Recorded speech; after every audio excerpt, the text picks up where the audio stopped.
Podejmując się badania przeszłości, próby odtworzenia i zrozumienia czasu minionego, przychodzi zetknąć się z szeregiem trudności, spośród których jedną z największych wydaje się różnica mentalna pomiędzy ludźmi współczesnymi a tymi żyjącymi kiedyś.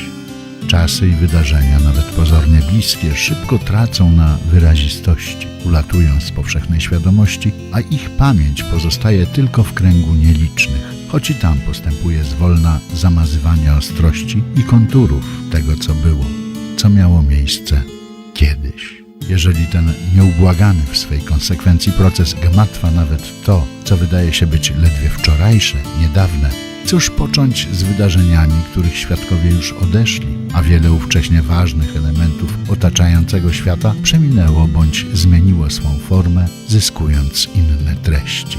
W tej sytuacji rekonstrukcja przeszłości staje się zadaniem niezwykle trudnym. Historia bowiem to nie tylko znane postaci, wielkie bitwy i pamiętne daty, to również materia tkana z setek tysięcy indywidualnych losów, dopiero razem wiążących się w coraz grubsze sploty. Dzięki życzliwości osób, które zechciały się podzielić swoimi wspomnieniami, możemy zapoznać się z ich burzliwymi, a często i tragicznymi losami. Przegrana wojna obronna, bestialstwo obu okupantów, niemieckiego i sowieckiego, wysiedlenia i ludobójstwo polskiej ludności na Kresach. Historia wyjątkowo ciężko doświadczała pokolenie bohaterów tego filmu. Brutalność wojny dosięgła również zamieszkujących te tereny Niemców, a szczególnie cywilów, których w 1945 roku spotkał odwet wkraczającej na te tereny Armii Czerwonej. Pomorze Środkowe stało się także nowym domem dla wysiedlonej z południowo-wschodniej Polski ludności łemkowskiej i ukraińskiej. Lata tuż powojenne, szczególnie pierwszy okres zagospodarowywania ziem odzyskanych, był czasem biedy i ciężkiej pracy, prób ułożenia sobie życia w nowym miejscu.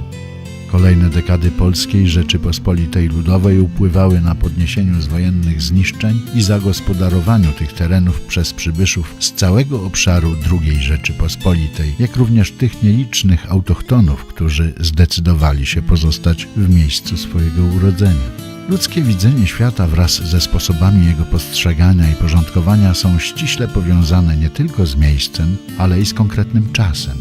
Tak złożona i wieloaspektowa konstrukcja, jaką jest świadomość jednostek czy grup społecznych, pozostaje w dużej mierze poza strefą osiągalną przez badanie wyłącznie zabytków kultury materialnej. Niezbędnym uzupełnieniem będzie w takiej sytuacji pamięć ludzka, dzięki której obraz tego, co było i co ważniejsze, jak było, zostanie nie tylko zachowany w świadomości samych świadków, ale stanie się również udziałem kolejnych pokoleń.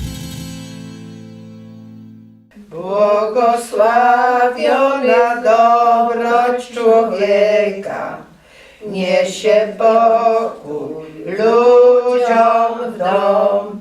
W progu chaty na sierotę czeka, nie da płynąć bólu łzom.